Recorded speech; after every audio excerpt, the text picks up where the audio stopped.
ان الحمد للہ نحمده ونستعینه ونستغفره ونعوذ باللہ من شرور انفسنا ومن سیئات اعمالنا من يهده الله فلا مضل له ومن يضلل فلا هادي له واشهد ان لا اله الا الله وحده لا شريك له واشهد ان محمدا عبده ورسوله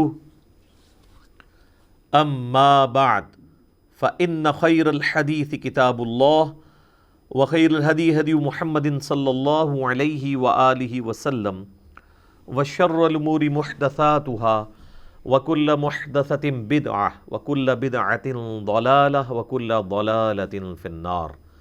اعوذ بالله السميع العليم من الشیطان الرجیم من ہمزہ ونفخہ ونفثہ بسم اللہ الرحمن الرحیم رب اشرح لی صدری ویسر لی امری واحلل عقدۃ من لسانی یفقہوا قولی بسم اللہ الرحمن الرحیم ان اللہ وملائکتہ یصلون علی النبی یا ایہا الذین آمنوا صلوا علیہ وسلموا تسلیما اللہم صلی علی محمد وعلی آل محمد کما صلیت علی ابراہیم وعلی آل ابراہیم انک حمید مجید اللہم بارک علی محمد وعلی آل محمد کما بارکت علی ابراہیم وعلی آل ابراہیم انک حمید مجید اللہم ربنا آتنا فی الدنیا حسنۃ وفی الآخرۃ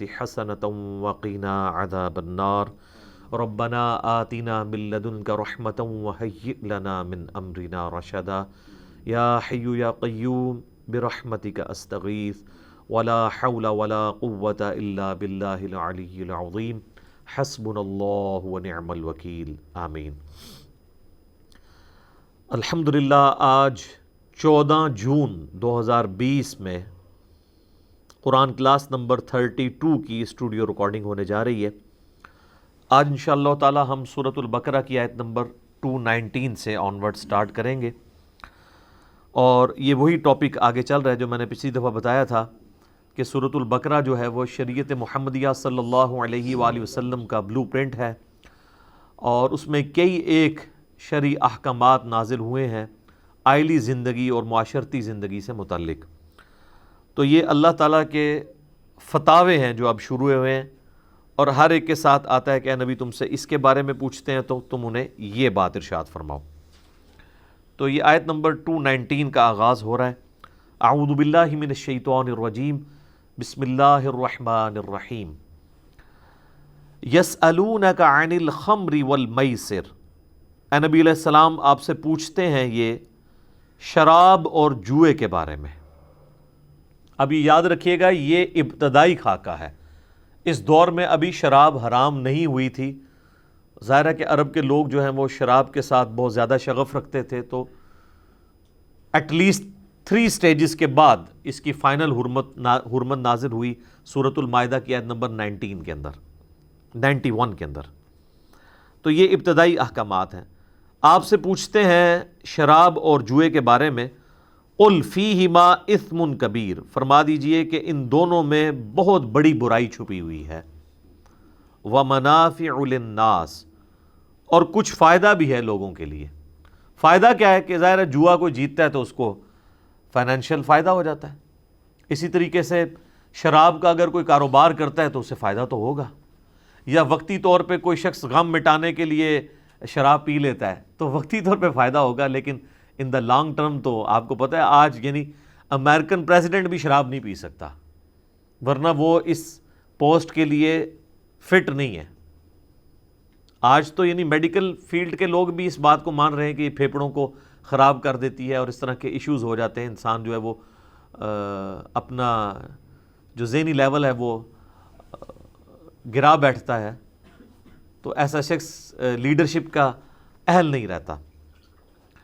تو اس میں گناہ بھی ہے اور فائدے بھی ہیں، دونوں چیزیں اللہ تعالیٰ نے بیان فرما دی. لیکن فرمایا وَإِثْمُهُمَا أَكْبَرُ مِن نَفْعِهِمَا، لیکن ان دونوں کے اندر جو گناہ چھپا ہوا ہے دنیا میں جو اس کی نحوست پڑنے والی ہے وہ بھی، اور جو آخرت کے اعتبار سے اس کے اندر عذاب ہونے والا ہے وہ زیادہ کبھی ہے، زیادہ بڑا ہے ان کے نفع سے۔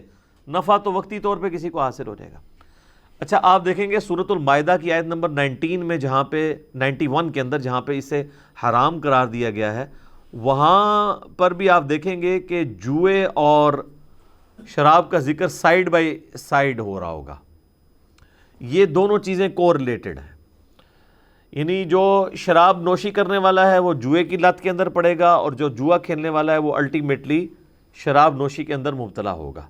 بیسیکلی یہ دونوں جو ہیں وہ بیٹر فیکٹس آف لائف سے آنکھیں چرانے کے لیے یہ سب حرکتیں کی جاتی ہیں۔ جوا کون کھیلتا ہے؟ وہ شخص جو راتوں رات امیر ہونا چاہتا ہے، یعنی وہ زندگی کے تلخ حقائق سے گزر کے ایک کمائی کرنے کی بجائے آنکھیں بند کر کے وہ کہتا ہے میں راتوں رات امیر ہو جاؤں۔ یہی ہے نا، شراب میں بھی یہی چیز ہے کہ جب انسان دیکھتا ہے کہ اب دنیا کے غم ہیں، ان مصیبتوں سے نکلنے کے لیے مجھے ایفرٹ کرنی پڑے گی، تو میں ایفرٹ تو نہیں کر سکتا، چلو شراب پی کے میں دوسری فیز میں چلا جاؤں غم بھلانے کے لیے۔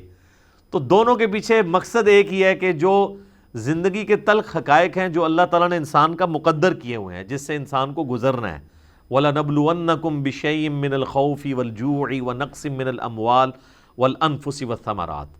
پیٹ لگا دیا ہے، رزق کے لیے آپ کو تلاش کرنی پڑے گی۔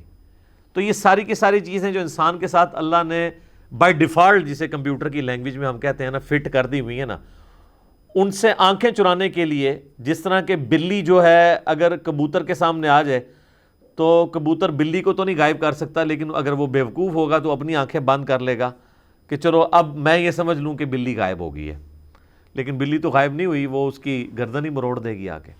اسی طریقے سے جو جوئے کے اندر اور شراب نوشی کے اندر مبتلا لوگ ہوتے ہیں نا، وہ زندگی کے تلخ حقائق سے وقتی طور پہ جان چھڑانے کے لیے ان ایکٹیویٹیز کے اندر پڑ جاتے ہیں، لیکن اللہ تعالیٰ فرما رہا ہے کہ اس کا جو نفع ہے وہ وقتی ہے، اور جو اس کے اندر نقصان چھپا ہوا ہے نا وہ بڑھ کے ہے ان دونوں کے اندر جو نفع بظاہر چھپا ہوا ہے۔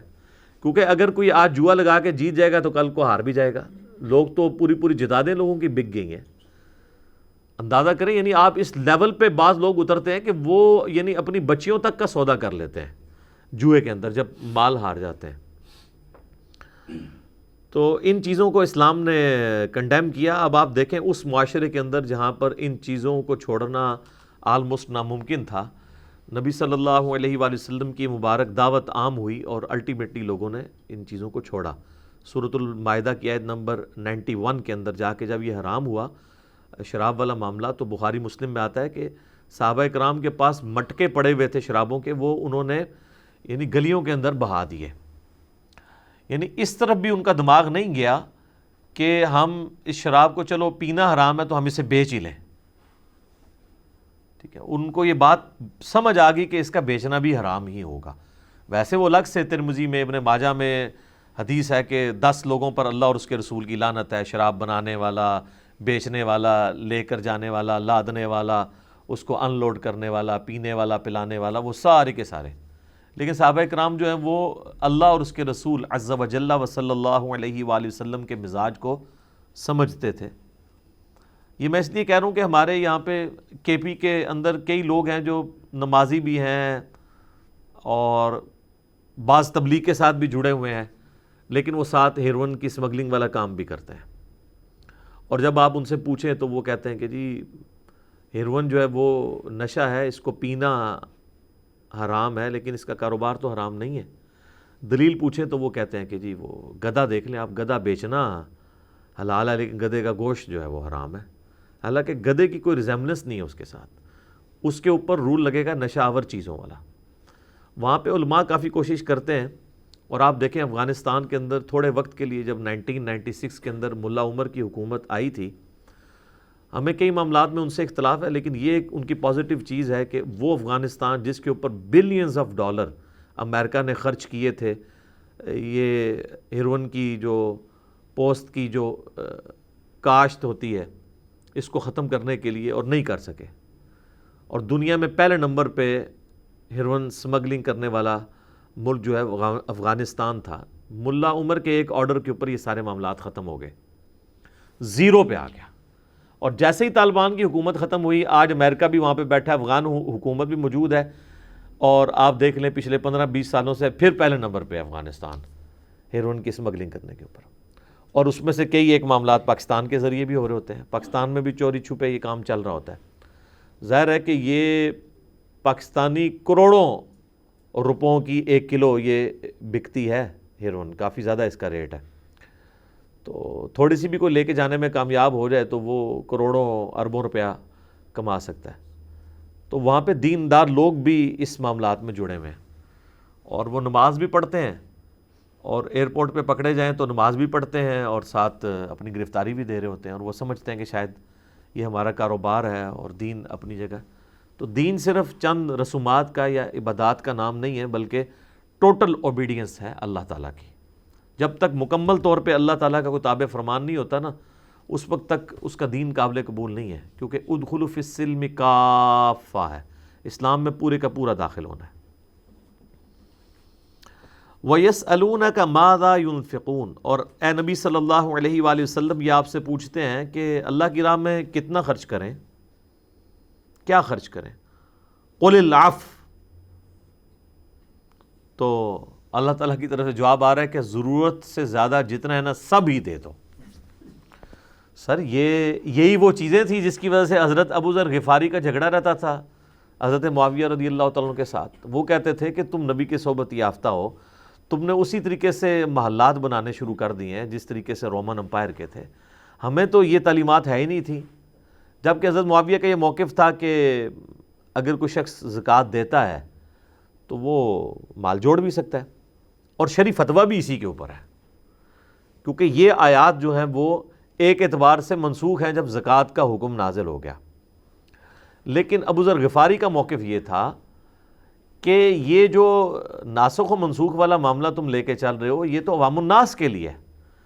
اگر یہی بات ہوتی تو نبی علیہ السلام بھی مال جوڑتے، آپ نے خود کیوں نہیں جوڑا؟ اور صحیح بخاری میں حدیث آتی ہے، آپ نے فرمایا کہ ابو ذر غفاری سے ہی فرمایا تھا کہ سامنے پہاڑ دیکھ رہے ہو نا، تو حضرت ابو ذر غفاری وہ احد پہاڑ تھا، 4-5 کلومیٹر تقریباً وہاں سے دور تھا. تو حضرت ابو ذر غفاری کہتے ہیں کہ میں دل میں سوچ رہا تھا کہ حضور مجھے کسی کام پہ بھیجیں گے، تو میں ذہن میں پلاننگ کرنے لگ پڑا کہ میں اتنے بجے جاؤں گا تو اتنے بجے واپس آ جاؤں گا اتنی دیر میں. تو آپ نے فرمایا کہ اگر یہ احد پہاڑ سونے کا بنا دیا جائے جو تقریباً 4-4.5 کلومیٹر کے اوپر پھیلا ہوا ہے، تو نبی علیہ السلام فرماتے ہیں میں اپنے پاس سوائے چند دیناروں کے کچھ نہیں رکھوں گا، سب کا سب اللہ کی راہ میں فوراً خیرات کر دوں گا.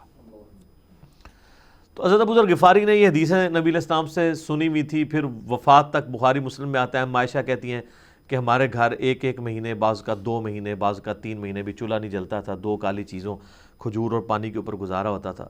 تو نبی علیہ السلام کی وہ زندگی کو رول ماڈل سمجھتے تھے، اور وہ یہ کہتے تھے کہ تم لوگوں کے لیے جو نبی علیہ السلام کے صحبت یافتہ ہو، تم لوگوں کے لیے یہ معاملہ نہیں ہے کہ تم لوگ زکوٰۃ دو گے اور باقی مال جوڑتے جاؤ گے، بلکہ تمہارے لیے یہ والی آیات ہیں کہ جو شروع میں اسلام کی ایک مزاج کے طور پر اس اعتبار سے نازل ہوئی ہیں کہ آپ نے غریبوں کا خیال کرنا ہے. تو ان آیات کو وہ کوٹ کرتے تھے کہ ضرورت سے زیادہ سب کچھ اللہ کی راہ میں خیرات کر دیجیے. تو یہ دونوں ماڈل اپنی جگہ درست ہیں. ایک وہ ماڈل ہے جو تقوی کے اوپر بیس ہے، جو نبی علیہ السلام کے صحبت یافتہ لوگوں کا، یا جو لوگ چاہتے ہیں کہ ہماری قیامت والے دن ہمسائیگی پیغمبروں کے ساتھ ہو، تو پھر انہوں نے پیغمبروں والی زندگی گزارنی ہے. باقی اس میں کئی باتیں ہیں، وہ ابو ذر غفاری والا میرا کلپ آپ دیکھ لیں، اشک بار آنکھوں سے دیکھنے والا وہ کلپ ہے، جتنی دفعہ بھی لگائیں تو اس میں نے ساری چیزیں ڈسکس کی ہیں. تو اے نبی آپ سے پوچھتے ہیں کہ ہم کتنا اللہ کی راہ میں خرچ کریں؟ فرمایا کہ ضرورت سے زائد جتنا بھی ہو کر دو. کذالک یبین اللہ لکم الآیات لعلکم تتفکرون، بالکل اس طریقے سے اللہ تعالیٰ اپنی آیات کھول کھول کر بیان کرتا ہے تاکہ تم اس کے احکامات پر غور و تفکر کر سکو. تو یہ غور و تفکر کر کے اس کو امپلیمنٹ کرنا ہے بڑا مشکل کام ہے. یہ یاد رکھیے گا، یہ 2.5% کا جو معاملہ ہے، یہ 40واں حصہ یہ کم از کم ہے، ورنہ تو جتنا انسان اللہ کی راہ میں خرچ کر سکتا ہے وہ کرے، اس کو کرنا چاہیے. یہ تو کم از کم وہ فرائض ہیں جو آپ نے ادا کرنے ہیں. اور مال اللہ کی راہ میں خرچ کرنے کے اوپر میں نے پچھلی دفعہ کافی ڈیٹیل ڈسکشن کی تھی کہ سب سے آسان ذریعہ ہے جنت کمانے کا. اس کے لیے آپ کو کوئی ایفرٹ پٹ نہیں کرنی پڑتی. مال ہے نا ایک بندے کا. اگر آپ دیکھیں ہمارے کئی پولیٹیشنز ہیں, اگر آپ ان کے یعنی بینک بیلنسز اور ان کے ایسٹس دیکھیں تو اربوں میں ہے. تو میں نے کئی دفعہ بتایا کہ اگر کوئی شخص روزانہ 1,00,000 روپیہ خرچ کرے تو آلموسٹ 25 سے 30 سال چاہیے 1 ارب کو ختم کرنے کے لیے. گھر جا کے آپ کیلکولیٹر پہ حساب کر لیں. 1,00,000 روپیہ روز کا, مہینے کا نہیں. 1,00,000 روپیہ روز کا خرچ کریں تو مہینے کا کتنا بنے گا؟ 365 لاکھ. سال کا 30 لاکھ مہینے کا, 365 لاکھ سال کا. تو ایٹ لیسٹ آپ کو 3 سال چاہیے اس اعتبار سے کہ آپ جو ہے وہ 1,000 لاکھ تک پہنچے. اور بلین جو ہے وہ تو بہت بڑی رقم ہے. وہاں تک پہنچنے کے لیے آپ کو پھر ایک ایوریج جو انسان کا دل ہے نا جی, روزانہ 1,00,000 دفعہ دھڑکتا ہے. اور وہ آلموسٹ ایوریج جو 60-70 سال کی زندگی میں نا 3 ارب دفعہ دھڑکتا ہے. تو جن کے پاس میرے بھائی 3 ارب روپیہ ہے تو وہ اپنے دل کی دھڑکن کے اگینسٹ بھی 1,00,000 روپیہ روز کا خرچ کریں تو کم ہے. تو لوگوں کے پاس تو یہاں پہ جناب 3 ارب ڈالر بھی ہیں. 3 ارب تو چھوٹی رقم ہے. تو تھوڑی سی ایک نیت کرنے کی ضرورت ہے. باقی تو کوئی ایکسٹرا آرڈنری ایفرٹ پٹ کرنے کی ضرورت نہیں. کئی لوگ ہیں جو کتنی کمپنیوں کے مالک ہیں, وہ صرف چیئرمین کے طور پہ اسے دیکھ رہے ہوتے ہیں. باقی انہوں نے کوئی فزیکلی کوئی ان پٹ نہیں دینی ہوتی ہے. مینیجرز رکھے ہوئے ہوتے ہیں, انہوں نے CEO رکھے ہوتے ہیں, چیف ایگزیکٹو آفیسر جسے کہتے ہیں. وہ سال بعد ایک میٹنگ کر لیتے ہیں, ان کو ٹارگٹ دیتے ہیں, دیٹس آل, فارغ ہے. تو وہ مال خرچ کر سکتے ہیں اللہ کی راہ میں. ان کو تہجد پڑھنے کی, روزانہ اتنے سپارے پڑھنے کی اور یہ باقی کام کرنے کی ضرورت نہیں. مال خرچ کر کے اللہ کی راہ میں جو ہے وہ. سیدنا عثمان غنی رضی اللہ تعالیٰ عنہ نے کوئی نوافل پڑھ کے تو جنت نہیں کمائی ہے, نہ کوئی جنگ کے اندر کوئی کارہائے نمایاں جو ہے وہ پیش کر کے, بلکہ انہوں نے تینوں موقع پہ جو جنت کمائی ہے, جو جامع ترمذی میں مسند احمد میں حدیث ہے, وہ مال خرچ کرنے کے اوپر ہی ہے. ایک دفعہ جو ہے وہ مسجد نبوی کی توسیع کے لیے زمین لے کے وقف کی. دوسری دفعہ مسلمانوں کے لیے میٹھے پانی کا کنواں کھدوایا جو وہاں پہ ایک ایشو تھا. اور تیسری دفعہ جو ہے غزوہ تبوک کے موقع کے اوپر جو ہے وہ 700 اونٹ جو ہے وہ سامان کے لدے ہوئے وہ دے دیے اللہ کی راہ میں. اور آپ کو کتنے وہ دینار سونے کے نبی علیہ السلام جو ہے وہ الٹ پلٹ کرتے تھے اور فرماتے تھے عثمان جنتی ہے, آج کے بعد جو چاہے مرضی کرے. تو مال ایک بہت آسان ذریعہ ہے اللہ تعالیٰ سے جنت لینے کا, بشرطے کہ انسان تھوڑا سا حوصلہ کر لے. دیکھیں جو مشقت عبادت کے اندر ہے نا, وہ مال کے اندر نہیں ہے. میں لوگوں کے لیے بات کروں جن کے اپنے کاروبار چلے ہوئے ہیں. اب آپ نے مجھے یہ نہیں کہنا کہ ایک بندہ پورا دن مزدوری کرتا ہے, وہ مال بیچارہ اتنی مشقت سے کما رہا ہے, اس کی تو بات بھی نہیں ہو رہی نا. وہ تو 1 روپیہ بھی خرچ کر دے گا نا تو وہ اللہ تعالیٰ نیکیاں قیامت والے دن تولی نہیں جائیں گی, گنی نہیں جائیں گی, تولی جائیں گی. ہو سکتا ہے اس کی ایک کھجور جو ہے وہ 1 ارب روپے کے اوپر بھاری ہو. جو صحیح بخاری میں آتا ہے کہ وہ غزوہ تبوک کے موقع پر جب نبی علیہ السلام نے سارا سامان اکٹھا کروایا تو ایک انصاری صحابی تھا, اس نے یعنی پورا دن مزدوری کی ایک یہودی کے پاس, اور اس کو تھوڑے سے کھجوریں, اس بارٹر سسٹم تھا نا, کرنسی نہیں بلکہ کھجوریں اس کو ملی, اور وہ آ کے نبی علیہ السلام کی خدمت میں اس نے پیش کر دی کہ میری طرف سے یہ. تو وہاں پہ کچھ منافقین تھے جو اوپر سے تو کلمہ گو تھے, تو مذاق اڑانے لگے. انہوں نے کہا کہ یہ تھوڑی سی کھجوریں جو ہیں وہ رومن امپائر سے ٹکرانے جا رہے ہو, اس میں ان کھجوروں سے کیا ان پٹ ہوگی. تو نبی صلی اللہ علیہ وسلم نے وہ کھجوریں جو ہیں وہ سارے مال کے اوپر یوں بکھیر دی. آپ نے فرمایا یہ سارے مال کے اوپر بھاری ہیں, کیونکہ پیچھے اخلاص ہے. اللہ تعالیٰ نے تو ایسا معاملہ نہیں دیکھنا. صحیح بخاری مسلم میں حدیث ہے کہ ایک پھٹے پرانے کپڑوں والا شخص, مسلم شریف میں ڈیٹیل ملتی ہے, جس کے پاؤں میں جوتی بھی نہیں تھی, اور ایک جسے کہتے ہیں مفلس شخص تھا، صحابہ کے سامنے سے گزرا تو اس سے پہلے ایک امیر صحابی گزرا، تو نبی علیہ السلام نے کہا کہ اس کے بارے میں تمہارا کیا خیال ہے؟ تو کہا کہ یہ تو اتنا معزز شخص ہے کہ کسی گھر پہ دروازے پہ دستک دے لوگ اسے رشتہ دے دیں اور لوگ اسے پورا رسپانس کریں۔ اس کے بعد ایک وہ غریب جب شخص گزرا تو آپ فرمایا اس کے بارے میں کیا خیال ہے؟ ان کا تو یہ کسی بھی دروازے پہ جائے دھتکار دیا جائے، اس کو کوئی اپنی بیٹی کا رشتہ دینے کے لیے تیار نہ ہو، اسے کوئی سیریس کرنے کے لیے اپنی مجلس میں بٹھانے کے لیے تیار نہ ہو۔ تو آپ فرمایا واللہ جو شخص پہلے گزرا تھا نا، یہ پوری دنیا اس سے بھر جائے، اللہ تعالیٰ کو یہ ایک بندہ ان سب سے بڑھ کر عزیز ہے۔ اللہ کے نزدیک تو کرائٹیریا کچھ اور ہے نا۔ صحیح مسلم میں حدیث ہے کہ جو میرے غریب صحابہ ہیں نا، وہ میرے امیر صحابہ سے 40 سال پہلے جنت میں چلے جائیں گے۔ وہ 40 سال اس لیے کہ 50,000 سال کا تو قیامت کا دن ہے، تو 50,000 سال کی جو مشقت ہے وہ تو سب نے کاٹنی ہے، اس میں جو غریب لوگ ہیں نا وہ 40 سال پہلے ہی چلے جائیں گے۔ ویسے انسان اپنی دیکھے تو پریکٹیکل لائف بھی 40 سال ہی ہوتی ہے، 15-20 سال تو ویسے ہی گزر جاتے ہیں، اگر آپ وہ سونے کے بھی نکال دیں 20 سال تو 8-10 سال پہ آ جاتی ہے بات۔ تو اس دنیا کی زندگی میں آپ نے جتنا وقت گزارا ہے نا، اتنے وقت پہلے ہی آپ جنت میں پہنچنے میں کامیاب ہو جائیں۔ اور مسلم شریف کے الفاظ ہیں کہ عبداللہ بن عمر غریب صحابہ کے پاس بیٹھا کرتے تھے اور یہ حدیث سنایا کرتے تھے، اور وہ کہتے تھے میں پسند کرتا ہوں کہ جو لوگ پہلے جنت میں داخل ہو جائیں گے میں ان کی صحبت اختیار کروں۔ تو یہ تو خیر ایک ڈیٹیل طلب ٹاپک ہے۔ یہ وہ چیزیں ہیں جو یعنی زہد والے صحابہ کو باقی صحابہ سے ممتاز کرتی تھی، اور آج بھی اسی طریقے سے رول ہے یہ۔ فی الدنیا والآخرہ، یہ جو اسی کے ساتھ ریلیٹڈ ہے، جو اللہ تعالیٰ اپنی آیات کھول کھول کر بیان کرتا ہے تاکہ تم اللہ تعالیٰ کے احکامات پر غور و تفکر کرو، دنیا کی زندگی میں بھی اور آخرت کی زندگی میں بھی اس کے فائدے کیا ہونے والے ہیں، اور اس کو نہ اللہ کے احکامات کی پیروی نہ کر کے نقصانات کیا ہونے والے ہیں۔ وَيَسْأَلُونَكَ عَنِ الْيَتَامَى، اور آپ سے پوچھتے ہیں یتیموں کے بارے میں، قُلْ إِصْلَاحٌ لَهُمْ خَيْرٌ، تو فرما دو کہ ان کی بھلائی کا سوچنا یہ بہتر ہے بنسبت اس کے کہ تم ان سے علیحدگی اختیار کرو۔ اب یہ جو میں نے اگلا ترجمہ کیا یہ محذوف ہے، اس کے اندر جب کہا جاتا ہے نا یہ کام تمہارے لیے بہتر ہے کرو، مراد یہ کہ نہ کرنے سے یہ بہتر ہے۔ وَإِن تُخَالِطُوهُمْ فَإِخْوَانُكُمْ، اور اگر تم انہیں اپنے کاروبار میں بھی اپنے ساتھ ملا لو تو تمہارے بھائی ہیں۔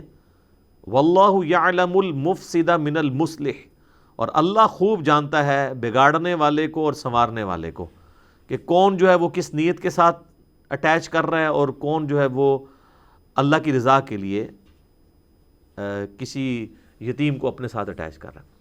کئی ایک ایشوز تھے، وہ سورہ نساء میں بھی آئے گا۔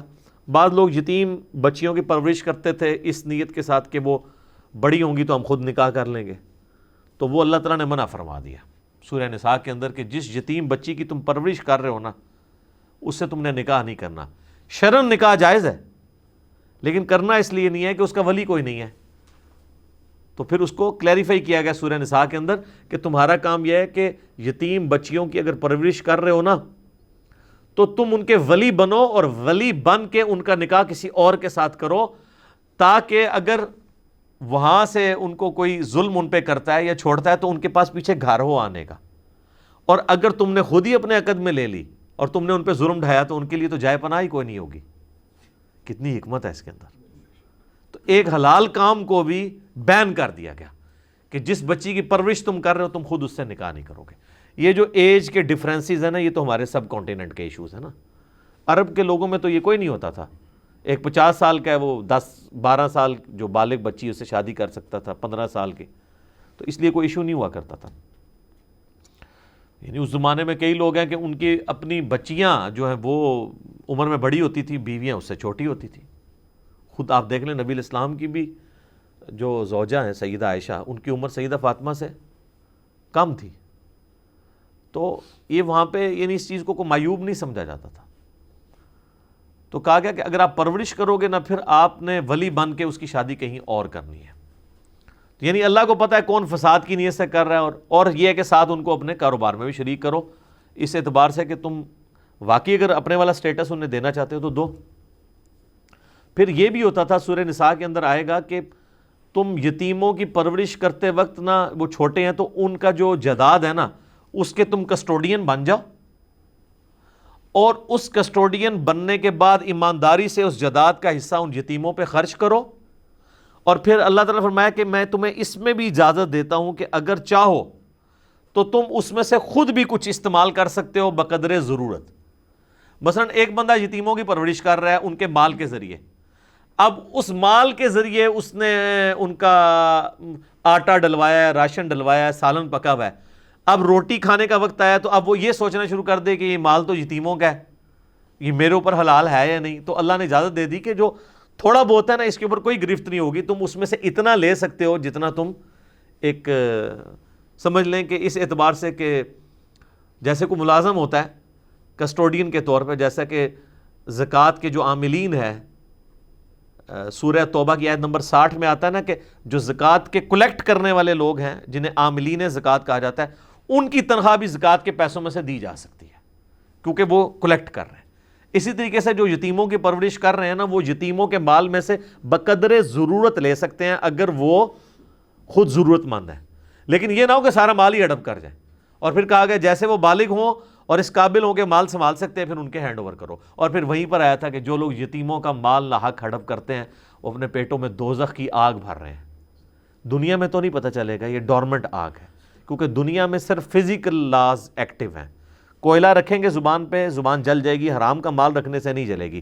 آخرت میں یہ فزیکل لاز جو ہے نا، وہ یہ جو مورل لاز ہیں وہ ایکٹیو ہو جائیں گے ڈورمنٹ سے۔ تو دنیا میں جس نے کھایا ہوگا تو اس کے ساتھ وہ معاملہ ہو جائے گا، اس کے پیٹ میں وہ دوزخ کی آگ بن کے جل رہی ہوگی۔ بولے اعوذ باللہ تعالی، اللہم اجرنا من النار۔ تو بیسیکلی آپ دیکھیں اللہ تعالیٰ جتنے بھی قوانین کا ذکر کرتا ہے نا، خوف خدا اس میں ضرور دلا رہا ہے کہ اللہ تعالیٰ کو پتہ ہے کہ یہ جو تم اتنی نیکی کر رہے ہو نا ان کے ساتھ، وہ کس چکر میں کر رہے ہو۔ کئی لوگ ہیں نا وہ یتیموں کے ساتھ اٹیچ ہوتے ہیں اور کہتے ہیں جی ہم یہ کریں گے، تو کچھ عرصے بعد پتہ چلتا ہے کہ وہ جداد ہی انہوں نے ہتھیار لی ہے ان کی، ٹھیک ہے، یا کوئی اور ایکٹیویٹی پرفارم کر دیتے ہیں۔ تو اللہ تعالیٰ فرماتا ہے ہمیں یہ پتہ ہے کس نیت کے ساتھ اٹیچ ہو رہے ہو۔ اسی لیے دیکھیں جو سمجھدار لوگ ہیں آج کے زمانے میں، تو آپ سب کانٹیننٹ کے معاشرے میں اس طریقے سے کوئی اپنے ساتھ اٹیچ ہی نہیں ہونے دیتا، لوگوں کو ڈر لگ جاتا ہے۔ کتنی بیچاری بیوہ عورتیں ہوتی ہیں، کوئی بیچارہ اخلاص کے ساتھ بھی ان کا کوئی کام کرنے کی کوشش کرے نا، وہ ڈر جاتی ہیں، وہ صحیح ڈرتی ہیں۔ اور آپ دیکھیں کہ ایک مسلمان عورت ایک دوسرے مسلمان مرد کے شر سے ڈر رہی ہے، اور باقی وہ ایشو تو اس سب کانٹیننٹ کا اپنی جگہ ہے کہ ایک بیوہ یا طلاق یافتہ عورت کی دوسری شادی کو عیب سمجھا جاتا ہے۔ ورنہ اگر یہ قباحت ہمارے معاشرے سے ختم ہو جائے تو عورت کبھی بھی انسیکیور نہ اپنے آپ کو فیل کرے، شادی وہ کر لے تو پھر دوبارہ اس کو مرد کی ضرورت پڑ جائے۔ اور یہ جو عورتیں بھی اپنے مردوں کی قدر نہیں کرتی نا، میں ان سے بھی کہوں گا کہ یہ مرد جتنا بھی گیا گزرا ہونا چاہیے، نکھٹو بھی ہو، مرد کا ایک عورت کے سر پہ ہونا یہ خود اتنا بڑا شیلٹر ہے کہ یہ شیلٹر آپ کروڑوں روپے دے کے بھی حاصل نہیں کر سکتے۔ ایک تو اس کی جنسی ضرورت پوری ہونا، وہ تو بہت چھوٹی چیز ہے، اصل چیز یہ ہے کہ اس کے لیے ایک شیلٹر ہے۔ جس گھر کے اندر مرد ہوتا ہے وہاں پہ عورت جو ہے وہ ملکہ ہے، چاہے وہ مرد کچھ بھی نہیں کرتا، عورت کے پچھلوں کی کمائی کے اوپر ہی وہ گھر کے معاملات چل رہے ہوں یا عورت کے گھر والے سپورٹ کر رہے ہوں، تب بھی مرد کا ہونا بہت بڑی سپورٹ ہے۔ اکثر عورتیں ناشکری کر کے نا اس طرح کے بول دیتی ہیں کہ بھی تو کیا ادھر ویلا مسٹنڈا پھرتا ہے، تیری کیا ہے، لیکن پتہ نہیں ہے کہ مرد نہ رہے نا تو نہ آپ کی دولت کام آتی ہے نہ آپ کے رشتہ دار کام۔ یہ ساری کی ساری عیاشی، ایون اپنے پیسے پہ بھی یا اپنے میکے والوں کے پیسوں کے اوپر بھی عیاشی کا جو معاملہ ہے یہ ڈیپینڈنٹ ہوتا ہے کہ آپ کے سر کے اوپر مرد ہو۔ باقی تو بخاری مسلم کی حدیث ہے نا کہ نبی علیہ السلام فرمایا کہ اللہ تعالیٰ نے عورت کی ایک نیچر ایسی بنائی ہے کہ پوری زندگی اس کے ساتھ نیکی کرو نا، تب بھی تھوڑی سی تمہاری طرف سے اسے تکلیف پہنچے تو وہ کہے گی کہ جب سے میں تیرے عقد میں آئی ہوں میں نے سکھ کا ایک دن بھی نہیں دیکھا۔ یہ حقیقت بات ہے۔ اچھا، اور یہ چیز اس کے ایک تکیہ کلام کے طور پہ وقتی طور پہ وہ ٹیمپرامنٹ لوز کرتی ہے، اور اس کا طریقہ یہ ہے کہ جب اس کا موڈ ٹھیک ہو پھر آپ پوچھیں تو وہ کہے کہ نہیں توبہ توبہ جی اس ٹائم غلطی نہ لی گال نکل گئی سی، ٹھیک ہے۔ لیکن اسی اگلے لمحے اگر اسی دن کوئی اور لڑائی جھگڑا ہو پھر دوبارہ وہ کوٹیشن یونیورسل ٹروتھ ریپیٹ ہو جائے گا۔ یعنی ہمارے ساتھ تو ایسے ہوتا رہتا ہے، آپ لوگوں کا نہیں پتا، ٹھیک ہے. تو اس لیے نا عورتوں کے غصے کو بالکل نارمل لینا چاہیے. وہ اللہ تعالیٰ نے ان کے اندر سیفٹی والو رکھا ہے کہ وہ فوراً غصے کو بھول بھی جاتی ہیں، کھوری نہیں ہوتی ہے الا ماشاء اللہ، لیکن زیادہ تر ایسا نہیں ہوتا. تو اللہ تعالیٰ ہمارا ہے، ہمیں پتہ ہے کہ کون اصلاح کی نیت سے یتیموں کے ساتھ اٹیچ ہے اور کون اپنے چکر کے اندر ہے. وَلَوْ شَاءَ اللَّهُ لَأَعْنَتَكُمْ، اگر اللہ تعالیٰ چاہتا تمہیں مشکل میں بھی ڈال سکتا تھا. اب یہ جو جملہ ہے نا کہ اللہ چاہتا تمہیں مشکل میں بھی ڈال سکتا تھا، اس کے پیچھے وہی قیامت مضمر ہے جو میں اتنی دیر سے ڈسکس کر رہا ہوں کہ اللہ نے اجازت دے دی ہے کہ آپ یتیم کو اپنے ساتھ اٹیچ کر سکتے ہو، اس کے کھانے میں سے بقدر ضرورت لے سکتے ہو. اگر اللہ تعالیٰ یہ کام یعنی اگر کر دیتا کہ بھئی تم وہاں پہ جاؤ گے تو تم ان کا پنکھا نہیں چلا سکتے یا اس روٹی میں سے نہیں لے سکتے، اپنا ٹفن ساتھ باندھ کے لے کے جاؤ، تو کتنی مصیبت بن جاتی. اس سے یہ بات پتہ چلی کہ بعض لوگوں کو جو تھوڑے تھوڑے معاملات میں تقوی کا حیضہ ہو جاتا ہے نا، وہ بھی غلط ہے. اس کو تقوی بنا کے ہی پیش کرنا چاہیے، دینی حکم کے طور پہ نہیں پیش کرنا چاہیے. جیسا ہم اپنے خلفائے راشدین کے بارے میں کبھی کوٹ کر دیتے ہیں کہ جی وہ انہوں نے دیا جلایا ہوتا تھا جب کوئی حکومتی کام وہ کر رہے ہوتے تھے اور اچانک ان کا بیٹا آ گیا تو اس کو بجھا دیتے تھے. یہ جسٹ تقوی ہے. یہ ان کی ایکٹیویٹیز حلال و حرام کے کیٹیگری میں فال نہیں کرتی تھی. اور ویسے اللہ کے فضل سے جتنے لوگ یہ بیان کر رہے ہوتے ہیں نا، وہ تو ڈائریکٹ حرام کھا رہے ہوتے ہیں. مثالیں آپ کو یہ بیان کر رہے ہوتے ہیں اور خود وہ ڈائریکٹ حرام کھا رہے ہوتے ہیں. یہ کام کرنے کا تو انہوں نے سوچا بھی نہیں ہوتا، لیکن آپ کو اس چکر میں انہوں نے ڈالا ہوا ہوتا ہے. کیونکہ اکثر یہ آپ کو دیندار لوگ بتا رہے ہوتے ہیں نا، تو آپ دیکھیں وہ دیندار لوگ وہ ہوتے ہیں کہ جو مسجد میں اگر اے سی چلا ہو تو وہ ملازم کو ڈانٹ دیتے ہیں اور سخت گرمیوں میں بھی نہیں چلانے دیتے. اور آپ اگر سیڑھیاں چڑھ کے ان سے اجازت لے کے ان کے گھر میں چلے جائیں تو وہاں پہ 24 گھنٹے اے سی چل رہا ہوتا ہے. اور اس کا بل کون دے رہا ہوتا ہے؟ مسجد کی انتظامیہ. یہاں وہ آپ کو سنا رہے ہوں گے اور ماشاءاللہ آپ کی آنکھوں میں آنسو بھی آ جائیں گے کہ یار یہ مولانا صاحب کتنے زبردست ہیں. آپ کو پنکھے بند کرتے ہوئے نظر آئیں گے. وہ پنکھے اس لیے بند کر رہے ہوتے ہیں تاکہ آپ کی آنکھوں میں دھول جھونکے اور آپ کو یہ بتائیں کہ میں بہت زیادہ ہمدرد ہوں اس سسٹم کا. ورنہ اگر یہی صورتحال ہو تو وہ اپنے اے سی کا بھی تو خیال کر رہے ہوں. وہاں نہیں آپ کو نظر آئے گا. جنریٹر بھی لگے ہوئے ہوں گے، یو پی ایس بھی لگے ہوئے ہوں گے، اور مسجد کے اندر آپ کو یعنی پرانے پنکھے نظر آ رہے ہوں گے. اے سی بھی لگے ہوں گے تو آن نہیں ہوں گے یا پیچھے کنیکشن نہیں ہوں گے. آپ یہ آبزرو کر سکتے ہیں. تو یہ سب کچھ جو ہے نا وہ سارے کے سارے معاملات اس طریقے سے چل رہے ہوتے ہیں. تو اگر آپ ان سے یہ ڈسکشن شروع کریں گے نا، وہ آپ کو پھر یہ آیتیں سنائیں گے کہ یہ اللہ تعالیٰ نے دیکھیں اجازت تو دی ہوئی ہے نا، اور وہ اجازت سبسسٹنس لیول کے اوپر تھی کہ آپ نے یتیم کے ساتھ اس کا کھانا شیئر کرنا ہے. یہ تو نہیں ہے کہ ڈائریکٹ اس کے جناب پلاٹ بیچ کے تو آپ نے اپنا بینک بیلنس بنا لینا یا گاڑی نکلوا لینی ہے. یہ تو کہیں بھی نہیں اللہ نے کہا ہوا. تو جتنی اجازت تھی وہ اسی قرآن میں بار بار آتا ہے کہ معروف طریقے پہ، جسے عرف عام میں سمجھا جائے. تو اس کو تو کوئی بھی برا نہیں سمجھے گا عرف عام کے اندر کہ آپ اگر کسی یتیم کی پرورش کر رہے ہیں اور اس کے مال میں سے اس پہ خرچ کر رہے ہیں، تو کبھی کھانے کا ٹائم ہوا ہے تو وہ آپ روٹی اس کے ساتھ ایک شیئر کر لیتے ہیں. اس کو تو کوئی بھی نہیں برا سمجھے گا. وہ کہیں گے نہیں یار اتنا کچھ کر بھی تو رہا ہے نا. لیکن اگر آپ وہ جناب اس کا کوئی پلاٹ بیچ کے آپ جو ہے وہ گاڑی نکلوا لیتے ہیں تو سارے کہیں گے یار اس چکر ہی سی. ٹھیک ہے. تو اللہ تعالیٰ نے کہا میں نے ریلیکس تمہیں کیا ہے. اللہ تعالیٰ چاہتا تو اس لیول پہ مشکل میں بھی ڈال سکتا تھا کہ ان نیٹی گریٹیز کو بھی پکڑنا شروع کر دیتا، لیکن نہیں. ان اللہ عزیز حکیم، بے شک اللہ تعالیٰ غالب ہے اور حکمت والا ہے. یہ اللہ تعالیٰ کی جو دو خصوصیات ہیں نا قرآن میں کئی دفعہ ریپیٹ ہوئی ہیں، عزیز حکیم. یہ دونوں کٹھی آتی ہیں کیونکہ یہ بیلنس کرتی ہیں. عزیز وہ ہوتا ہے کہ جس کے قبضہ قدرت میں ہر چیز ہے، وہ چھایا ہوا ہے، جو چاہے جس کے ساتھ چاہے جس وقت چاہے بغیر کسی قید کے کر دے، اسے کوئی پوچھ نہیں سکتا. حکیم وہ ہے جو کام حکمت کے ساتھ کرتا ہے. اسی لیے عزیز کا جو ترجمہ عزیز کا اپروپریٹ کیا گیا نا، وہ کیا گیا غالب ہے، چھایا ہوا ہے، جو چاہے کر سکتا ہے. حکیم ہے کہ حکمت کے ساتھ ہے. حکمت کیا ہے؟ ریلیکس کر دیتا ہے. اس کی یہ والی کوالٹی عزیز والے معاملے کو بیلنس کرتی ہے کہ کسی کے اندر اگر کوئی غلطی دیکھتا ہے نا اسے ڈھیل دے دیتا ہے. غالب اتنا ہے کہ اسی ٹائم پکڑ لے. حکمت یہ ہے جو قرآن میں آتا ہے نا کہ ہم دنیا کی زندگی میں چھوٹے چھوٹے عذابات تمہیں بھیجیں گے سورہ الف لام میم السجدہ کے اندر، جسے سورہ سجدہ بھی کہا جاتا ہے، تاکہ تم ہماری طرف پلٹ آؤ. یہ رسی ڈھیلی جو کی جاتی ہے، یہ اللہ کی حکمت کی وجہ سے ہوتی ہے۔ اگر اللہ تعالیٰ کی صرف عزیز والی صفت ہو نا، غالب ہونے والی، تو نقدی انسان کو جو ہے نا بدلہ دنیا میں ملنا شروع ہو جائے۔ یہ اس کی حکمت ہے، ڈھیل دیتا ہے کہ اچھا یہ ادھر کر رہا ہے، ڈنڈی مار رہا ہے، تھوڑا ٹائم دیتا ہوں شاید میری طرف پلٹ آئے، اور لوگ پلٹ بھی آتے ہیں۔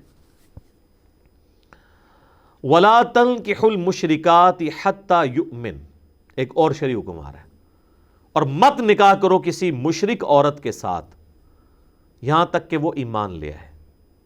اب یہ مشرک وہ انڈیا پاکستان بنگلہ دیش والی نہیں ہے، یہاں تو سارے ایک فرقے بھی دوسروں کو مشرک کہہ رہے ہوتے ہیں۔ اس مشرک سے مراد بت پرست جو شرک جلی کرنے والے لوگ ہیں، کلمہ گو مشرک اس سے مراد نہیں ہے۔ جب تک وہ ایمان نہ لے آئے وہ عورت، اس وقت تک تم اس سے نکاح نہیں کر سکتے۔ لیکن اس میں ایک ایکسیپشن دے دی گئی ہے سورۃ المائدہ کے اندر جا کے کہ جو اہل کتاب کی عورتیں ہیں نا وہ مسلمان مردوں کے لیے حلال ہیں، سٹارٹ کے اندر ہی سورہ المائدہ میں، لیکن صرف عورتیں ان کی حلال ہیں، ان کے مرد ہماری عورتوں کے لیے حلال نہیں ہے۔ یہاں پہ کیٹاگوریکلی آیا کہ مشرک عورت حلال نہیں ہے۔ صحیح بخاری میں آتا ہے کہ عبداللہ بن عمر کا ایک تفرد تھا کہ وہ یہ مانتے تھے کہ یہ جو آیت ہے نا کہ مشرک عورت سے نکاح نہیں ہو سکتا، اس کیٹیگری میں یہود و نصارہ بھی فال کرتے ہیں، اور وہ کہتے تھے کہ اس سے بڑا شرک کیا ہوگا کہ کوئی شخص حضرت عیسیٰ کو اللہ کا بیٹا کہے، تو میں تو نہیں سمجھتا کہ ایسی عورت کے ساتھ نکاح حلال ہو۔ لیکن باقی سارے صحابہ کہتے تھے کہ اگر یہی کیٹاگرائزیشن اس اعتبار سے نہ کرنی ہوتی تو سورۃ المائدہ جو بالکل اینڈ میں نازل ہوئی اس میں کیوں اہل کتاب کی عورتوں کے ساتھ نکاح کی اجازت دی گئی ہے، جبکہ سورۃ المائدہ ہی میں سب سے زیادہ یہود و نصارہ کا شرک کھول کے بیان کیا گیا ہے، باقی کسی صورت میں نہیں ہے۔ لقد کفر الذین قالوا ان اللہ هو المسیح ابن مریم، بے شک وہ لوگ کفر کر رہے ہیں جو کہہ رہے ہیں کہ عیسیٰ ہی اللہ ہے۔ یہ سورۃ المائدہ کی آیت نمبر 72 ہے۔ پھر آگے چل کے سورۃ المائدہ کی آیت نمبر 75 میں آیا لقد کفر الذین قالوا ان اللہ ثالث ثلاثہ، وہ لوگ بھی کافر ہیں جو کہتے ہیں کہ حضرت عیسیٰ اور حضرت مریم اس زمانے میں اور آج ہولی گوسٹ اور اللہ تعالیٰ یہ تین خدا ہیں، یعنی اللہ تین خداؤں میں سے ایک ہے۔ ٹھیک ہے، تو جو سورۃ المائدہ یہود و نصارہ کے خصوصاً کرسچنز کے شرک کو کھول کے بیان کر رہی ہے، وہ کیوں شروع میں اہل کتاب کی عورتوں کے ساتھ نکاح کو حلال قرار دے رہی ہے؟ اس لیے کہ اہل کتاب جو ہیں وہ آسمانی مذہب کے ماننے والے ہیں، ان میں ریلیکسیشن دی گئی۔ تو صحابہ کرام نے عبداللہ بن عمر کا یہ انڈیویجول فتویٰ قبول نہیں کیا، اجماع صحابہ اسی پہ ہے کہ جو یہود و نصارہ کی عورتیں ہیں ان کے ساتھ نکاح حلال ہے۔ اب میرا ایک معصومانہ سوال ہے، کیا یہود و نصارہ کی عورت ہمارے مسلمان جو فرقے ہیں ان کی عورتوں سے بہتر ہے؟ یہود و نصارہ کی جو عورتیں ہیں وہ تو نبی علیہ السلام کو سرے سے پیغمبر ہی نہیں ماننی، یہ صحیح ہے نا؟ اور ہمارے مسلمان فرقوں کی عورتیں نبی علیہ السلام کو پیغمبر مان رہی ہیں، ان کے لیے جان دینے کے لیے تیار ہے۔ رہا شرک، تو یہود و نصارہ کی عورتوں کا شرک زیادہ جلی ہے مسلمان عورتوں سے، اس اعتبار سے کہ مسلمان عورتوں میں اگر کہیں پہ شرک پایا جاتا ہے تو وہ شرک جلی نہیں، خدا کی ذات میں کسی کو وہ شریک نہیں کرتی۔ وہ یہ نہیں کہتی کہ نبی صلی اللہ علیہ وآلہ وسلم اللہ کے بیٹے ہیں، نعوذ باللہ، یا نبی علیہ السلام کی عبادت بھی ہو سکتی ہے، آپ کو سجدہ بھی ہو سکتا ہے، یہ کوئی تھکڑ سے تھکڑ مسلمان بھی آپ کو نہیں کہے گا۔ لیکن اس کے اگینسٹ جو جیزس کرائسٹ کے نام کے اوپر انہوں نے ہنگامہ کھڑا کیا ہے، حضرت عیسیٰ کا تو کوئی قصور نہیں ہے، وہ تو شرک جلی ان کے اندر پایا جاتا ہے۔ تو اگر آپ ریشو پروپورشن میں اس کو پلڑا دیکھیں تو مسلمان عورتوں کا بہرحال بھاری ہے، بلکہ بھاری کہنا بھی ایک طرح کی زیادتی ہے، بہت بھاری ہے، کوئی کمپیریزن ہی نہیں ہے۔ لیکن آپ یہاں پہ دیکھ لیں، یہ ایک دوسرے کے فرقوں کے ساتھ نکاح کرنے کو حلال نہیں سمجھتے۔ یہ آپ مجھے کہیں گے کہ پریکٹیکلی ایک بریلوی کا دیوبندی سے ہوا ہے یا ایک بریلوی کا اہل حدیث سے ہو گیا، اہل حدیث کا دیوبندی سے، وہ ضرور ہوا ہے، لیکن شرعی فتویٰ آپ اگر لے کے دیں نا تو نہیں دیں گے۔ اسی تو آئے دن آپ دیکھتے ہیں سوال آ رہا ہوتا ہے سنی شیعہ کا نکاح ہو جاتا ہے، یہ کیوں سوال پیدا ہوتا ہے؟ اسی لیے پیدا ہو رہا ہوتا ہے، وہ نکاح جائز نہیں سمجھتے۔ اچھا میں آپ کو بتاؤں، یہ سارے معاملات ان 100 سالوں کے، اگر آپ پرانے بزرگوں کو پڑھیں نا، سید نصیر حسین دہلوی رحمہ اللہ تعالی، جو یعنی اہل حدیث کی آپ سمجھ لیں کہ ماں ہیں سب کانٹیننٹ کے اندر ہے اس اعتبار سے، ان سے بڑا کوئی عالم نہیں. جس طرح احمد بریلوی صاحب بریلویوں کے لیے ہے نا، اور اشرف علی تھانوی صاحب یا قاسم نوتوی صاحب دیوبندیوں کے لیے، اہل حدیث کے لیے جو سب کانٹیننٹ میں سب سے بڑے بزرگ ہیں سید نذیر حسین دہلوی ہیں. اس وقت جتنے بڑے بڑے علماء ہیں نا، سارے یا ان کے شاگردوں کے شاگردوں کے شاگرد ہیں یا ان کے شاگردوں کے شاگرد ہیں. ان کے باقاعدہ فتاویٰ موجود ہیں کہ سنی شیعہ کا نکاح درست ہے، اور ہم نے وہ پی ڈی ایف میں شیئر بھی کروائے تھے گروپس کے اندر. اس زمانے میں لوگ دیکھیں کتنی ٹالرنس رکھتے تھے، حالانکہ ان کے سامنے وہ سارے عقائد نہیں تھے. اور یہ وہ لوگ ہیں جو شیعہ کے خلاف باقاعدہ کتابیں لکھتے تھے، فتوے لکھتے تھے علمی اختلاف کے، لیکن کہتے تھے نکاح جائز ہے. اور وہ اس لیے کہہ رہے ہوتے تھے کہ وہ کہتے تھے قرآن تو آسمانی مذاہب کا احترام کرتا ہے، تو ہم اپنے جو ایک ریلیجن کے ماننے والے مختلف سکول آف تھاٹ میں احترام نہیں ایک دوسرے کا کر سکتے. تو یہ ٹالرنس یعنی ان لوگوں میں موجود تھی. تو یہاں پہ کہا گیا کہ مشرک عورت سے آپ کا نکاح نہیں ہو سکتا. اس مشرک سے مراد بت پرست، کافر، نبی علیہ السلام کو نہ ماننے والی، آسمانی کسی مذہب کو نہ ماننے والی، یعنی آج کی ڈیٹ میں آپ کہہ سکتے ہیں بدھسٹ، ہندو، ایتھیسٹ، یہ سب کے سب وہ لوگ. یہود و نصارہ اس کیٹیگری میں فال نہیں کریں گے. وَلَا أَمَةٌ مُؤْمِنَةٌ خَيْرٌ مِّن مُشْرِكَةٍ، اور ایک ایمان والی لونڈی جو ہے نا وہ مشرک آزاد عورت سے بہتر ہے. وَلَوْ أَعْجَبَتْكُمْ، اگرچہ اس کا حسن تمہیں بھائے. یعنی یہ اس زمانے میں جب لونڈیوں کا سسٹم تھا، ظاہر لونڈی کے ساتھ نکاح تو آسان ہوتا تھا نا، اس کو آزاد کر دیں یا خرید لیں، خرید کے آزاد کر دیں تو نکاح کر لیں آپ. آزاد عورت کے تو نخرے ہی بہت تھے. آج بھی آپ ذرا عرب میں چلے جائیں، ایک مرد پس جاتا ہے ایک شادی کے لیے، لوگ تو سمجھتے ہیں عربی یاش ہیں، عربی یاش ہیں. وہ سر یہ چند ایک لوگ ہیں جو عرب پتی لوگ ہیں، ادروائز عربیوں کی تو بیچاروں کی شادی کوئی نہیں ہوتی ہے. یہ بھی آج آپ نئی بات لے جائیں، ذرا عربیوں سے ڈائریکٹ پوچھیں تو صحیح وہاں شادی کتنا عذاب ہے ان کے لیے. پوری زندگی وہ جوڑتے رہتے ہیں. جس طرح ہمارے یہاں کے پی میں جو مرد ہیں پٹھانوں کے، وہ بیچارے بڑی مشکل سے مال جوڑ کے تو ان کی شادی ہوتی ہے، عورت والوں کو پیسہ دینا پڑتا ہے. یہاں پہ بھی مرد کو اتنے پاپڑ بیلنے پڑتے ہیں تب جا کے جو ہے نا وہ کسی عورت کے ساتھ ان کا نکاح ہوتا ہے. عربی تو بیچارے بڑے مشکل میں ہیں. یہ تو چند ایک لوگ ہیں جو امیر ہیں جو آپ کو نظر آتے ہیں، اور ان کو بھی بہت کچھ کرنا پڑتا ہے. خیر، لیکن عام بیچارے تو جس طرح یہاں پہ آسانی سے شادی ہو جاتی ہے، عربیوں کی تو نہیں ہوتی ہے. اہم ہی عربی بیچارے بدرام ہوئے ہیں، عربی بیاہ بڑا کرتے ہیں، نبی بیاہ انہوں نے ایک بھی نہیں ہوتا. اللہ دے بندے ہو تانوں کی نے کہتا ہے بڑی مشکل ہوتی ہے ان کے لیے. تو وہ پھر کیا لونڈیاں جو ہیں وہ، تو کہا گیا کہ آزاد عورت جو ہے نا وہ مشرک عورت ہے اور آزاد ہے اور اس کا حسن بھی ہے، اس سے بہتر ہے ایک مسلمان لونڈی تمہیں مل جائے، وہ بہتر ہے کہ اس سے نکاح کر لو. وَلَا تُنْكِحُوا الْمُشْرِكِينَ حَتَّى يُؤْمِنُوا، اور اپنی عورتوں کا بھی، اپنی بچیوں کا بھی نکاح نہ کرو کسی مشرک مرد کے ساتھ یہاں تک کہ وہ ایمان لے آئے. جب تک ایمان نہیں کوئی لے کے آتا نا، اس وقت تک آپ اس کے ساتھ نکاح نہیں کر سکتے. وَلَا عَبْدٌ مُؤْمِنٌ خَيْرٌ مِّن مُشْرِك، اور ایک مومن جو غلام ہے نا وہ بہتر ہے ایک مشرک آزاد مرد سے.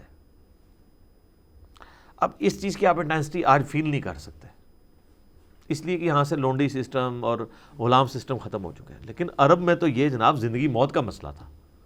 آج بھی آپ ہمارے کچھ گاؤں ایریا میں چلے جائیں تو آپ اس چیز کو فیل کر سکتے ہیں. وہ کہہ دیتے ہیں جی یہ موچی ہیں جی، یہ فلاں ہیں جی، ہم چودھری ہیں جی، ہم جٹ ہیں، ہم گجر ہیں. تو وہ اس چیز کو عیب سمجھتے ہیں. اور بعض اوقات آپ اکثر خبروں میں سنتے ہیں کہ وہ مطلب قتل و غارت پہ بھی اتر آتے ہیں. اگر کوئی ایک چھوٹے خاندان کی عورت کی شادی بڑے کسی خاندان کے مرد والے کے ساتھ ہو جائے، یعنی میں لو میرج کے پوائنٹ آف ویو سے بات کر رہا ہوں، تو وہ مار دیتے ہیں. اور بعض کا دونوں کو ہی مار دیتے ہیں. وہ کہتے ہیں جی ہمیں اپنی عزت زیادہ پیاری ہے. تو یہ ہلکی سی جھلک ہے عرب کے لوگوں کی اس ماڈرن دور کے اندر بھی. تو وہ جو عرب کے اس زمانے کے لوگ تھے وہ تو اس کو بڑا عیب سمجھتے تھے.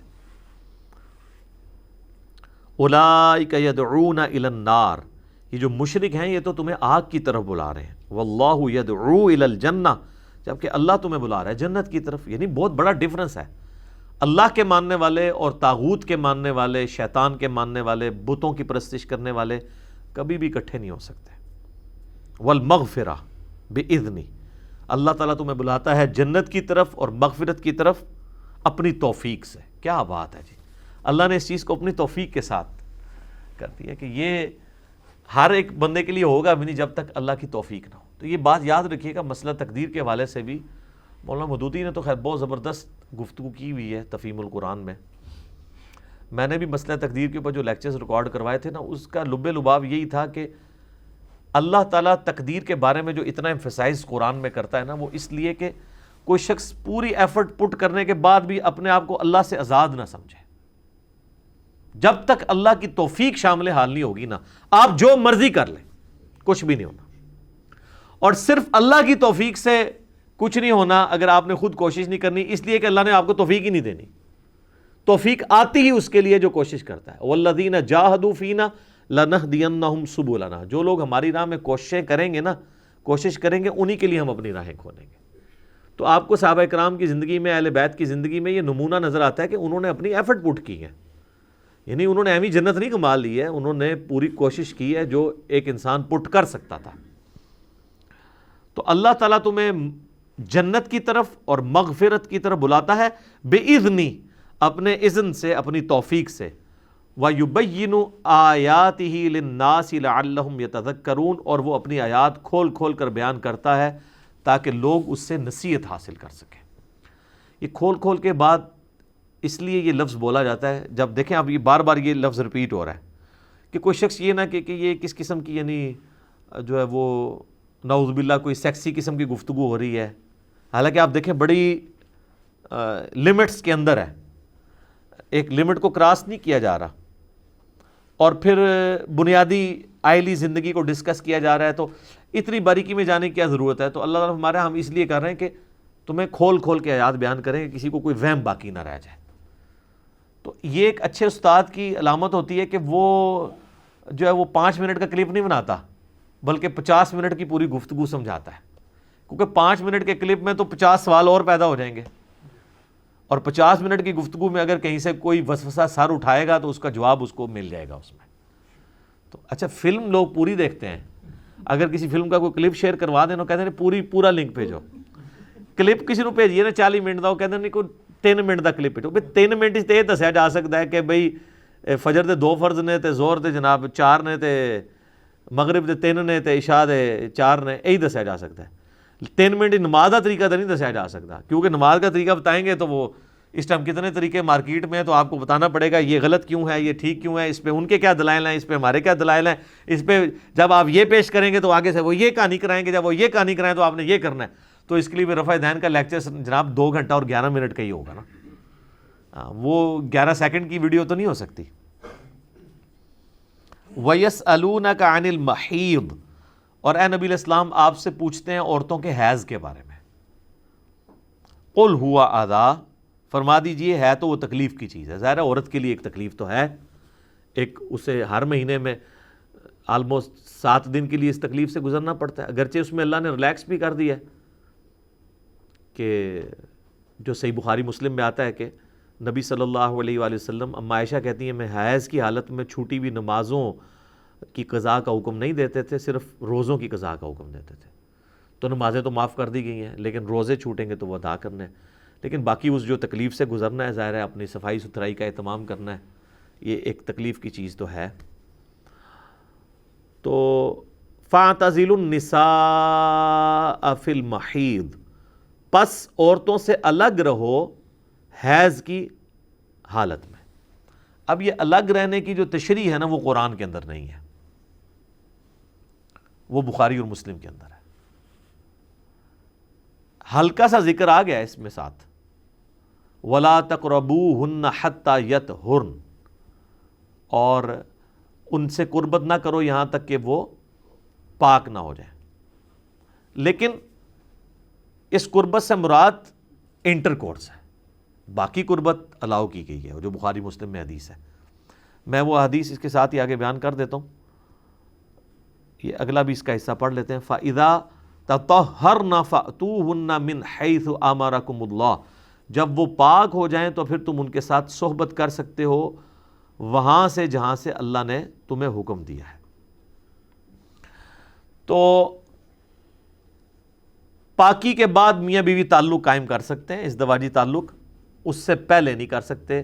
اور یہ جو لفظ ہے نا کہ عورتوں کے قریب نہیں جانا، تو اس قریب نہ جانے کی تشریح اس آیت میں یہی ہے کہ اس سے مراد انٹر کورس نہیں کرنا۔ ویسے قریب جا سکتے ہیں، لیکن قرآن میں دونوں طرف مطلب جا سکتا ہے کہ ویسے قریب جانا بھی منع ہے اور انٹر کورس بدرجہ اولا منع ہے، بدرجہ اولا منع ہے۔ تو بخاری مسلم جب آپ کھولیں گے تو امہات المومنین کہتی ہیں کہ ہم میں سے جب کوئی حیض کی حالت میں ہوتا تو نبی الاسلام ہمیں حکم دیتے کہ ہم اپنے آزار بند مضبوطی سے باندھ لیں، اور باقی جسم کے ساتھ نبی الاسلام مباشرت فرمایا کرتے تھے۔ وہ جو منکرین حدیث وہ حدیث اٹھاتے ہیں جی بخاری میں لکھا ہوا ہے، بخاری قرآن کے خلاف ہے، کہ حضرت عائشہ کہتی ہیں کہ نبی الاسلام حیض کی حالت میں بھی ہم سے مباشرت کرتے تھے۔ تو سر یہ حدیث کا تو ایک طریقہ ہے نا، جو دوسری حدیث ہے بخاری مسلم میں جس میں سیدہ عائشہ نے، ام سلمہ نے اس کی ڈیٹیل بتائی ہے کہ مباشرت سے مراد صحبت تھی، انٹر کورس نہیں تھا، اور وہ ہمیں حکم دیتے تھے کہ ہم لنگوٹ باندھ لیں مضبوطی کے ساتھ، باقی جسم کے ساتھ مباشرت کرتے تھے۔ تو اس میں یعنی ایک مرد کو اجازت دے دی گئی کہ وہ تعلق قائم کر سکتا ہے انٹر کورس کے بغیر، یہ ایک آسانی دے دی گئی۔ ظاہر وہ 7 دن کا پیریڈ ہے، پلس یہ بھی ایک فہم دے دیا گیا جو صحیح مسلم میں آتا ہے کہ یہودیوں کے ہاں یہ چیز یعنی اسٹیبلش تھی کہ عورت جب ناپاک ہو جائے گی نا تو آپ نے اس کو بسترے سے بھی ہلاک کر دینا۔ جس طرح ہمارے یہاں پہ بھی پنجاب کے کلچر میں بعض بیوقوف لوگ ہیں، وہ کہتے ہیں عورت آٹا نہیں گوندھ سکتی، عورت جو ہے وہ بچے کو دودھ نہیں پلا سکتی، وہ ہنڈیاں نہیں پکا سکتی، اور پتہ نہیں کیا کچھ کرتے ہیں، پتہ نہیں کیا نجس ہو جاتی ہے وہ۔ ایسا نہیں ہے، اسلام نے اس کو کنڈیم کیا۔ حتیٰ کہ بخاری مسلم میں حدیث ہے، ام عائشہ کہتی ہیں کہ نبی الاسلام اعتکاف کی حالت میں مسجد میں ہوتے تھے، تو آپ جب مجھے یعنی اپنا بستر یا کوئی اس طرح کپڑے دیتے تھے تو میں حیض کی حالت میں دھو کے آپ کو واپس کر دیا کرتی تھی۔ صحیح مسلم میں آتا ہے کہ نبی الاسلام اعتکاف میں تھے تو آپ علیہ السلام نے مسجد نبوی کی کھڑکی سے مجھے کہا کہ میرا وہ بستر پکڑا دو، تو ام عائشہ نے کہا میں تو حیض سے ہوں، آپ فرمایا حیض تیرے ہاتھوں میں گھس گیا، یہ تو کوئی پلیدی نہیں ہے، تو حکمی نجاست ہے، حقیقی نجاست تو نہیں ہے۔ حتیٰ کہ بخاری مسلم میں آتا ہے امہات المومنین کہتی ہیں کہ نبی علیہ السلام ہم حیض کی حالت میں ہوتے تھے اور نبی علیہ السلام اپنا سر مبارک ہماری گود میں رکھ کے قرآن پڑھا کرتے تھے۔ تو یعنی قرآن نہیں گود میں رکھا ہوتا تھا، سر رکھا ہوتا تھا، قرآن یعنی زبانی پڑھ رہے ہوتے تھے، یہ بتانے کے لیے کہ عورت فزیکلی ناپاک نہیں ہے، یہ حکمن ناپاک ہے۔ باقی وہ خون تو ناپاک ہے جو نکلتا ہے، وہ والا خون ناپاک ہے، یہ یاد رکھیے گا۔ عام خون کا حکم علیحدہ ہے، اس میں غالب یہی ہے کہ عام خون جو ہے وہ پاک ہے، میرے اس پر کلپس ہیں، لیکن جو وہ حیض والا خون ہے نا وہ بخاری مسلم میں ہے کہ وہ تو آپ نے دھونا ہے، وہ ناپاک ہے۔ تو نبی علیہ السلام یہ، حتیٰ کہ صحیح بخاری مسلم میں آتا ہے، ام عائشہ کہتی ہیں کہ میں کھانا کھاتی تھی نا، اگر میں نے بوٹی آدھی کھا کے چھوڑی ہے نا حیض کی حالت میں تو حضور کو پکڑائی ہے تو آپ اسی جگہ سے منہ لگاتے تھے جہاں سے میں نے کھائی ہوتی تھی۔ یہ میسج دینے کے لیے کہ کوئی ناپاک نہیں ہو تم۔ یہاں لوگ اتنے جاہل ہیں کہ جنبی ہوتے ہیں تو وہ کہتے ہیں تولیے کو ہاتھ لگایا اب تولیے ہی ناپاک ہو گیا۔ تولیے تب ناپاک ہوگا جب آپ کے جسم کی نجاست تولیے کو ٹچ کرے گی، آپ ناپاک نہیں ہیں، وہ حکمی ہے کہ آپ کو انٹلیکچولی آپ ناپاک ہیں، فزیکلی ناپاک نہیں ہے، ٹینجیبل آپ ناپاک نہیں ہیں، نان ٹینجیبل ہے۔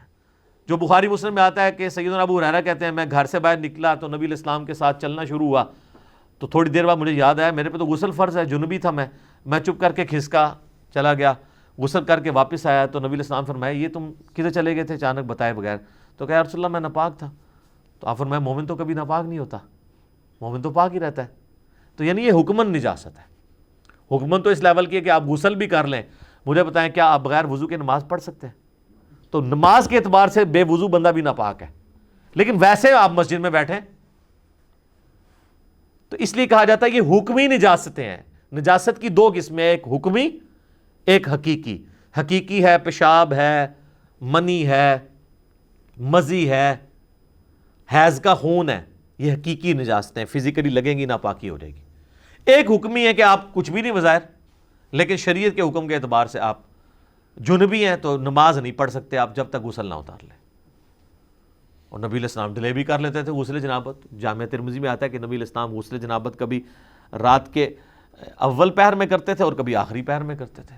دین میں اللہ نے یہ آسانی رکھی ہوئی ہے۔ تو یہ حیض والا معاملہ بھی اس مت کو توڑا گیا کہ اللہ کے بندو یہ عورتوں کے ساتھ معاملہ ایسا نہیں ہے کہ وہ کوئی ان کو آپ نے بسترے سے الگ کر کے تو دوسری جگہ جا کے سونا ہے.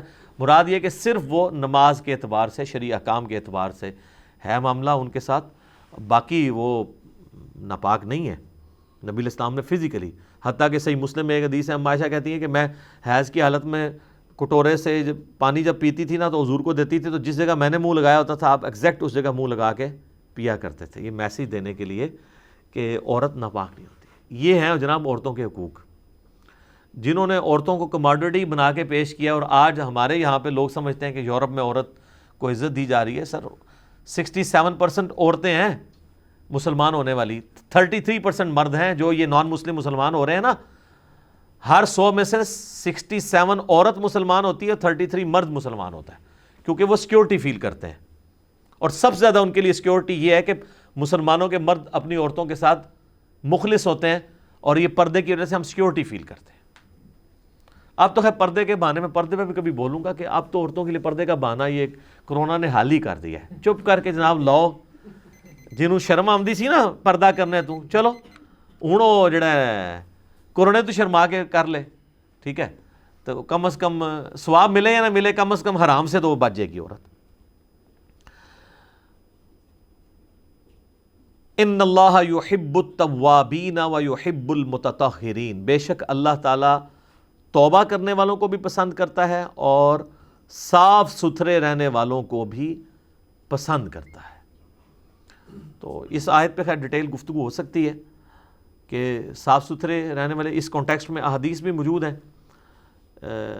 کہ انصار مدینہ کے اندر ایک خوبی پائی جاتی تھی کہ وہ یعنی مٹی کے ساتھ استنجا کرنے کے بعد پھر پانی سے بھی استنجا کیا کرتے تھے. تو اس کانٹیکسٹ میں یہ آیت نازل ہوئی کہ یہ زیادہ پاکیزگی کا خیال رکھنے والے، ویسے تو مٹی بھی پاک کر دیتی ہے، لیکن اس چیز کو پسند کیا گیا کہ کوئی شخص مٹی کی استعمال کرنے کے بعد یا ٹیشو استعمال کرنے کے بعد پانی سے بھی طہارت حاصل کرے، کیونکہ پانی سے طہارت پرفیکٹ حاصل ہوتی ہے ایز کمپیئر ٹو مٹی کے اور باقی چیزوں کے. اور اگر کوئی صرف پانی استعمال کرتا ہے تو اس کے لیے مٹی استعمال کرنا ضروری نہیں ہے، نہ ٹیشو استعمال کرنا ضروری ہے، پانی خود بخود ساری صفائی کر دیتا ہے. تو باقی انشاءاللہ تعالیٰ آیات ہم اگلی دفعہ ڈسکس کریں گے. اللہ تعالیٰ سے دعا ہے جو حق بات میں نے کہی اللہ تعالیٰ ہمارے دلوں میں راسخ فرمائے. اگر جذبات میں میرے منہ سے کوئی غلط بات نکل گئی تو اللہ تعالیٰ ہمارے دلوں سے ہی معاف کر دے. ہمیں کتاب و سنت کی تعلیمات پر عمل کر کے دوسرے بھائیوں تک پہنچانے کی توفیق عطا فرمائے. سبحانک اللہم و بحمدک، اشہد ان لا الہ الا انت، استغفرک و اتوب الیک، وما علینا الا البلاغ المبین. جزاکم اللہ خیرا.